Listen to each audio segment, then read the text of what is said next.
Okay, as you can see on my table, this document of clients will help to acquire lands here in Ghana. They are not just Ghanaians, we also have foreigners among them. As you also have to note that a foreigner can easily acquire property over here in Ghana, but the lease term is what differentiates a foreigner and also a Ghanaian. But that can also be worked around, but you can easily own land here in Ghana. Even compared to our neighborhood country Nigeria, it's difficult for a foreigner to own a land over there because it comes with a lot of conditions, unlike Ghana. Okay, now before I go ahead to show you about the site plan and the document, please don't forget, as you are watching this on my YouTube channel, kindly click on the subscribe button and share with friends and family. Okay, so let me start with this.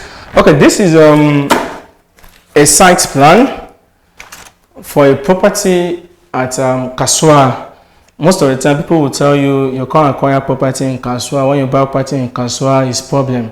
These are properties that we've acquired for clients at Kaswa. The land is registered and they can get documents on it. Okay, so this is a site plan. This is an approved site plan. As you can see, the name of the client, the number of plot, it is 1 plot.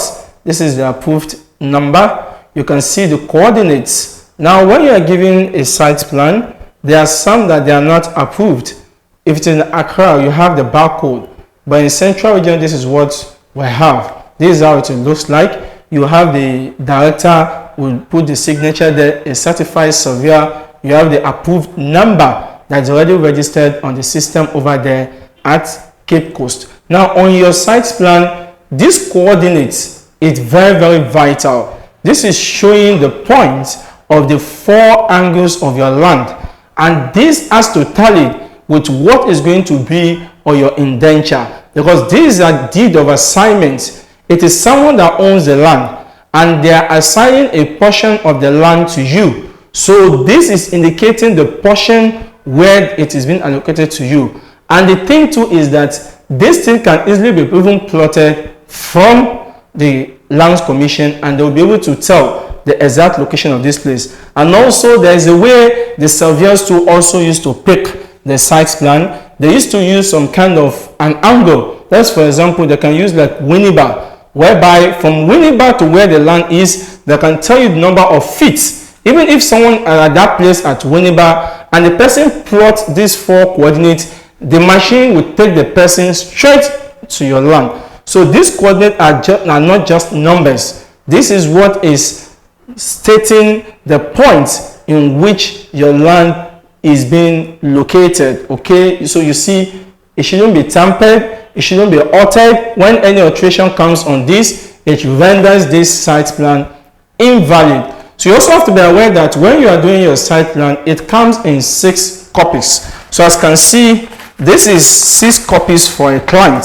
So we've used 4 to prepare the indenture. Then it's left with 2 copies. So as a company, we are going to be keeping 1, and we are going to be giving 1 to the client in addition to the 4 copies, because when the person is going to continue the processing of this document or any other thing in the nearby future, all the 4 documents will be submitted, but this has to be maintained. Okay, that is that about the site plan.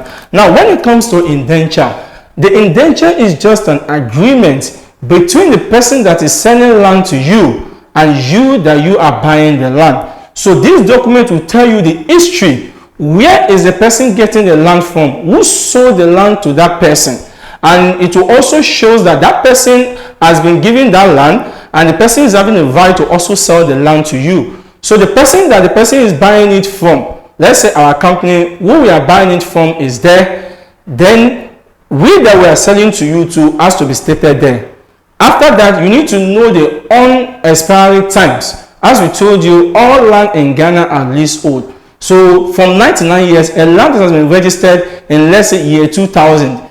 If someone is selling the land to you now, definitely it means 23 years is out of the 99 years. Do you understand? So the rest is what you are going to be buying. So that has to be stated on this document.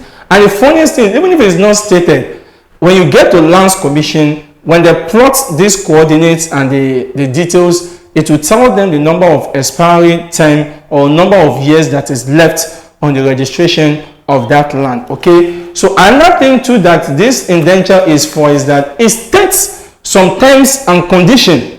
Are you going to pay ground rent? How much are you going to be paying yearly? What are you supposed to do on the land? There are some land is meant for farming alone. If a land is registered at the Lands Commission for farming, you are not meant to do residential on it. If a land is meant for residential alone, you are not meant to do commercial on it. So there are some land too, they are registered as mixed. You can do farming, you can do residential, and you can do commercial.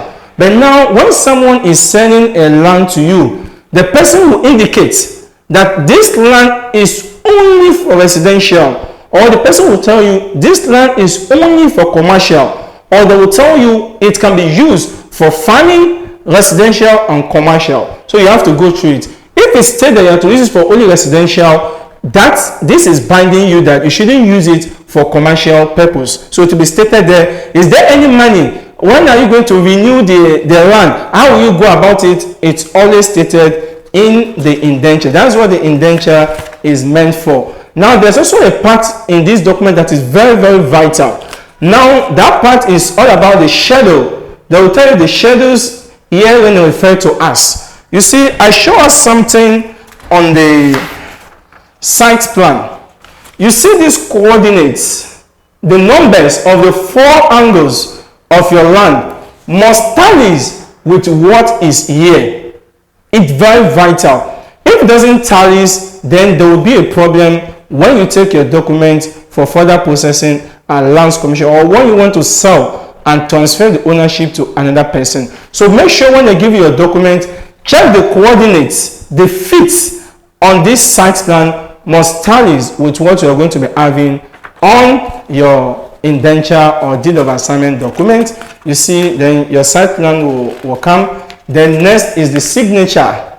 So our signature will come in. The person that is selling for you, signature will be there. You that you are buying, your signature will be there. You have to provide a witness. The companies to the person that is selling to you also have to provide a witness. So this list is just for you that you are buying, the person that is selling, and the witnesses. They are meant to sign over here. Then the last page is where you will take to the court. So they are going to testify, they are going to stamp on it to show that yes, they've seen this document and they've seen all the parties involved have signed, so that it becomes legal for you. So this is all I have to explain to you when it comes to indenture. If you have more questions, or you've purchased a land and you are having problem with it, or you now just want to buy a land, then I will advise you to contact us at Olamosh Realty and Construction.